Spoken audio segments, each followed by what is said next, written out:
역대상 17장 1절로 15절까지의 말씀이고요. 오늘 하나님 말씀 함께 봉독합니다. 다윗이 그의 궁전에 거주할 때에 다윗이 선지자 나단에게 이르되 나는 백향목궁에 거주하거늘 여호와의 언약궤는 휘장 아래에 있도다. 나단이 다윗에게 아뢰되 하나님이 왕과 함께 계시니 마음에 있는 바를 모두 행하소서.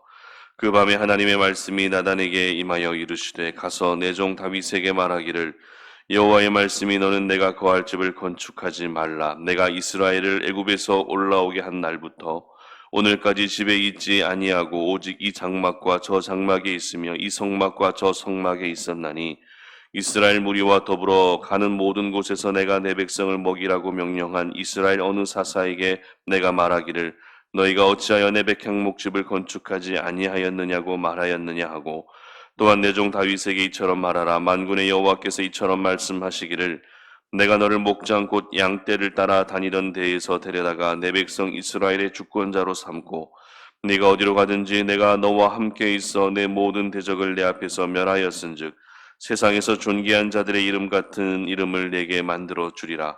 내가 또 내 백성 이스라엘을 위하여 한 곳을 정하여 그들을 심고 그들이 그곳에 거주하면서 다시는 옮겨지지 아니하게 하며 악한 사람들에게 전과 같이 그들을 해치지 못하게 하여 전에 내가 사사에게 명령하여 내 백성 이스라엘을 다스리던 때와 같지 아니하게 하고 또 모든 대적으로 내게 복종하게 하리라. 또 내게 이르노니 여호와가 너를 위하여 한 왕조를 세울지라. 내 생명의 연한이 차서 내가 조상들에게로 돌아가면 내가 내 뒤에 넷이 곧 내 아들 중 하나를 세우고 그 나라를 견고하게 하리니 그는 나를 위하여 집을 건축할 것이요 나는 그의 왕위를 영원히 견고하게 하리라. 나는 그의 아버지가 되고 그는 나의 아들이 되리니 나의 인자를 그에게서 빼앗지 아니하기를 내가 내 전에 있던 자에게서 빼앗음과 같이 하지 아니할 것이며 내가 영원히 그를 내 집과 내 나라에 세우리니 그의 왕위가 영원히 견고하리라 하셨다 하라. 나단이 이 모든 말씀과 이 모든 계시대로 다윗에게 전하니라. 아멘. 하나님께 마음이 향하게 하라라는 제목으로 말씀 전합니다. 여러분, 인생은 속도보다 방향이 중요하다라는 이야기를 많이 들어보셨을 것입니다. 그런데 이 말은 이제 갓 사회생활을 시작한 사회 청년들, 초년생들이 하는 이야기가 아닙니다. 누가 주로 이런 이야기들을 하게 되죠? 이제 정년을 곧 앞두고 있거나 아니면 정년을 이미 한 사회 경험이 풍부한 기성세대들이 주로 하는 이야기가 바로 인생은 속도보다 방향이 중요하다라는 이 말입니다. 그만큼 청년들은 빨리 안정되고 싶고 또 빨리 성공하고 싶은 욕구가 큰 반면에 기성세대들은 지나온 삶을 돌아봤을 때 아무리 내가 빨리 달려왔다 할지라도 아무리 내 인생을 빨리빨리 하면서 살아왔다 할지라도 그 방향이 잘못되었다면 후회가 남는 인생이라는 것을 잘 알고 있기 때문에 이 속도보다 방향을 더 중요하게 여기게 되는 것 같습니다. 여러분들은 어떠십니까? 속도와 방향, 어떤 것이 더 중요하다고 생각하십니까? 물론 살아가는 동안에 속도를 내야 하는 순간도 분명히 있습니다. 그러나 방향을 잃은 속도는 오히려 더 위험할 수 있겠죠. 그렇다면 이 속도와 방향에 대한 성경의 가르침은 또 어떨까요? 출애굽한 이스라엘 백성들의 여정을 보게 되면 하나님은 속도보다 방향을 더 중요하게 여기셨습니다. 빨리 가나안 땅에 들어가게 하시는 것이 먼저가 아니었죠. 백성 한 사람 한 사람의 그 마음이 온전히 하나님을 향하게 하신 후에 가나안 땅에 들어가게 하셨기 때문에 하나님은 속도보다 방향을 더 중요하게 여기셨습니다. 그러므로 오늘도 저희들은 속도에 집중하는 하루가 아니라 방향에 집중하는 하루가 되어야 합니다. 그렇다면 그 방향이란 어떤 방향을 가리키는 것일까요? 바로 우리 하나님을 향한 방향인 줄 믿으시기를 바랍니다. 방향이 하나님께로 맞추어졌다면 하나님을 향한 그 방향으로 우리의 생각과 우리의 마음과 우리의 인격, 삶까지 모든 부분들이 온전히 향할 수 있어야 되는 것입니다.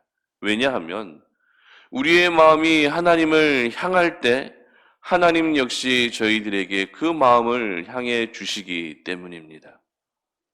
오늘 본문은 하나님께 마음을 향하고 있는 다윗의 모습과 그리고 다윗에게 하나님 역시 그 마음을 향해 주고 계시는 그 모습을 보게 됩니다. 그렇다면 다윗이 하나님께 마음을 향했다라고 하는 것은 구체적으로 무엇을 가리키는 것일까요? 오늘 본문의 1절의 말씀을 보시기 바랍니다. 다윗이 그의 궁전에 거주할 때에 다윗이 선지자 나단에게 이르되 나는 백향목궁에 거주하거늘 여호와의 언약궤는 휘장 아래에 있도다. 아멘. 바로 하나님을 위해 성전을 건축하기를 원했다는 것입니다. 사실 하나님은 영이시기 때문에 어떤 특정 장소에 거하시는 분이 아니십니다. 다윗이 그것을 모를 리가 없습니다.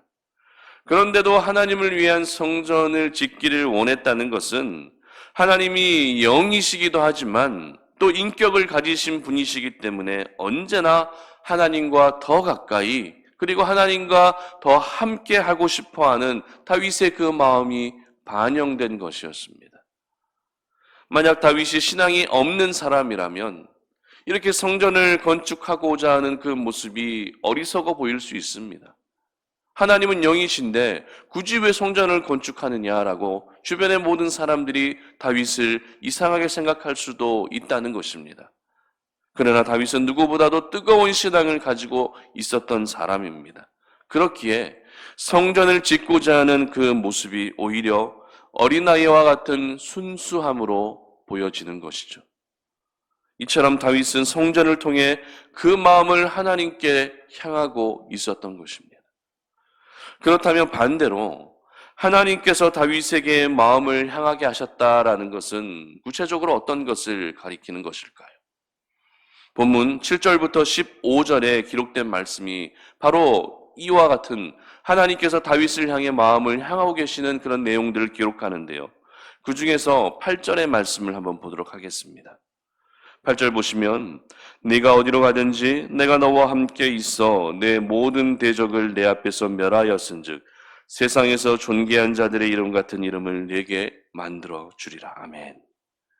7절 이하에 기록된 이 말씀은 소위 다윗 언약이라고 불려지는 말씀입니다.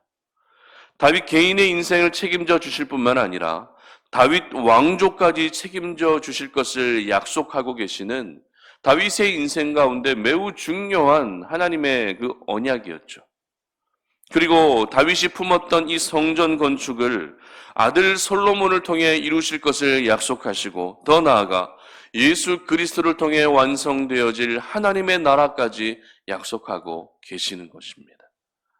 11절과 12절 보시기 바랍니다. 내 생명의 연한이 차서 내가 조상들에게로 돌아가면 내가 내 뒤에 내 씨 곧 내 아들 중 하나를 세우고 그 나라를 견고하게 하리니 그는 나를 위하여 집을 건축할 것이요 나는 그의 왕위를 영원히 견고하게 하리라. 아멘. 다윗은 그저 하나님이 좋아서 하나님과 더 함께하고 싶어서 성전에 대한 마음을 품었을 뿐인데 그 마음을 받으신 하나님께서는 다윗에게 오늘 어마어마한 은혜와 축복을 허락해 주고 계시는 것입니다. 이처럼 우리의 마음이 하나님께 향하게 되면 하나님 역시 그 마음을 저희들에게 향해 주시는 것입니다. 그런데 반대로 하나님이 먼저 저희들에게 다가오셔서 온 정성과 마음을 향해 주고 계신데도 불구하고 저희들은 하나님의 그 마음을 아는지 모르는지 하나님께 마음을 드리지 못할 때가 얼마나 많이 있습니까? 그러므로 오늘 다윗의 모습을 통해 세상을 향해 있던 우리의 마음들, 죄를 향해 있던 우리의 마음이 다시 살아계신 하나님께로 향할 수 있기를 주님의 이름으로 축복합니다. 특별히 오늘 성전을 통해 하나님께 마음을 향하고 있었던 그 다윗의 마음이 왜 하나님을 감동시킬 만큼 귀한 것이었는가 하면 오늘 본문의 말씀 다시 1절을 보시기 바랍니다. 다윗이 그의 궁전에 거주할 때에 다윗이 선지자 나단에게 이르되 나는 백향목 궁에 거주하거늘 여호와의 언약궤는 휘장 아래에 있도다. 아멘. 무슨 말입니까? 다윗은 지금 현재 상황에 대해서 정확하게 알고 있었다는 것입니다. 내가 지금 어떠한 상황 가운데 놓여 있는지 정확하게 알고 있었던 다윗의 고백을 보게 됩니다. 다윗이 지금 상황이 어떤 상황이죠? 같은 내용을 기록하고 있는 사무엘하 7장 1절은 이렇게 기록합니다. 여호와께서 주위의 모든 원수를 무찌르사 왕으로 궁에 평안히 살게 하신 때에. 아멘. 지금 다윗은 평안의 나날을 보내고 있었습니다. 백향목궁에 거주하고 있다는 것은 나라가 안정되었을 뿐만 아니라 부귀영화까지 누리고 있는 가장 평안의 시기였다는 것을 보여주는 것입니다. 이 평안의 시기에 다윗이 생각하고 있었던 것은 결코 잘 나가고 있는 자신의 현재 모습이 아니었습니다. 이 평안의 시기에 다윗이 생각하고 있었던 것은 자신이 이루어 놓은 그 어떤 업적들도 아니었습니다. 다윗은 가장 평안할 때에, 가장 힘이 막강한 때에 이 모든 것을 허락하신 하나님을 생각하고 있었던 것입니다.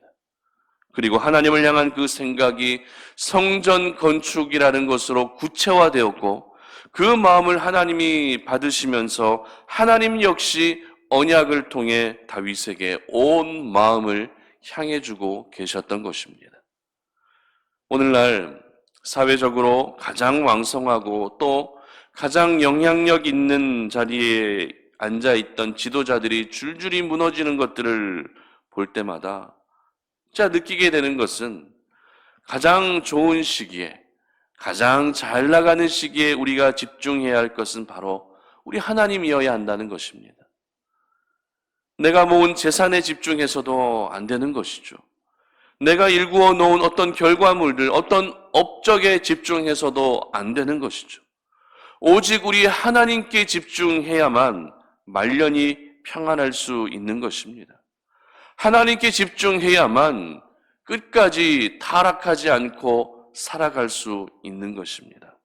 그러므로 여러분의 마음이 온전히 살아계신 우리 하나님께만 향할 수 있기를 바랍니다. 대단한 것이 아니어도 괜찮습니다. 조금 엉뚱한 것이어도 괜찮습니다. 하나님을 향한 내 마음을 표현하는데 어떤 기준과 원칙은 존재하지 않는 것이죠. 사실 오늘 다윗이 하나님을 위해 성전을 짓겠다라고 하는 이 결단도 역시 굉장히 엉뚱한 결단이었습니다. 왜냐하면 조금 전에도 말씀드린 것처럼 하나님은 영이신데 어떤 집에, 어떤 특정 장소에 거주하는 분이 아니시기 때문이죠. 그럼에도 불구하고 성전을 건축하겠다는 것은 다른 이들이 보았을 때에는 굉장히 어리석고 엉뚱해 보이는 그런 일들이었죠. 하지만 그렇게 엉뚱해 보이는 일이라 할지라도 하나님이 그 마음을 받으셨다는 것입니다. 그러므로 여러분 역시 하나님께 마음을 향할 수 있기를 바랍니다. 조금 엉뚱한 것도 괜찮습니다. 어떤 기준과 원칙이 없기 때문에 그저 순수한, 하나님을 향한 순수한 여러분의 마음을 하나님께 드리시고 하나님께 그 마음을 향할 수 있기를 바랍니다. 중요한 것은 우리가 무엇을 하나님께 드리느냐, 어떠한 마음을 하나님께 드리느냐 하는 것이 아닙니다. 그저 우리의 중심, 우리의 마음이 하나님을 향하게 하는 것이 더 중요한 것입니다.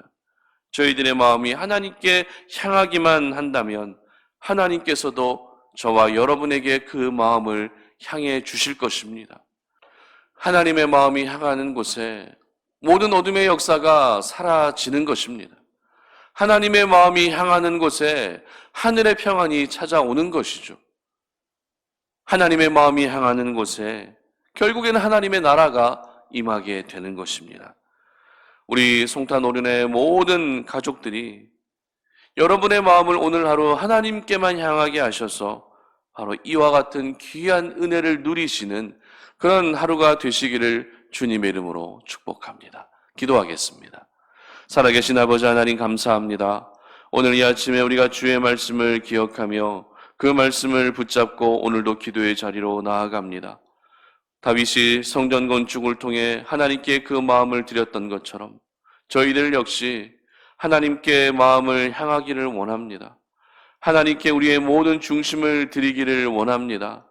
아버지 하나님, 정말 우리의 삶 속에 늘 하나님께서 선하게 역사하시고 일하고 계신데 하나님께 무엇인들을 못 드리겠습니까?